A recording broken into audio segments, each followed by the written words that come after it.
Influye siempre en el ánimo de los jugadores, en toda la forma como nos están jugando, de cualquier forma están tratando de sacar un campeonato para hacerlo, así que por supuesto que influyen los jugadores y hoy se notó, ¿verdad? Así como ellos dijeron el año pasado que Libertad ganó bien los dos torneos, yo lo digo hoy por Cerro. Tenemos que ver la forma que esta divisional no vale la pena que o que cambie la cabeza. Me parece muy triste que hoy Guaraní tenga que, hoy martes a 48 horas del partido más importante de la historia de Guaraní, de los últimos 50 años, tenga que disputar un partido hoy.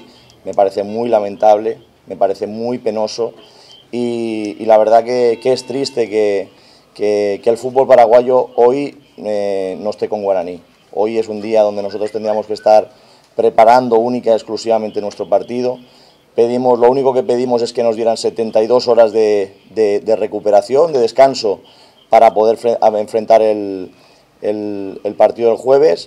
Y bueno, lamentablemente nos han perjudicado en el torneo local, nos han perjudicado en la Copa y hay que lamentablemente hay que agradecer a los responsables de que hoy Guaraní haya tenido que disputar su partido, vuelvo a repetir, 48 horas antes de unos cuartos de final.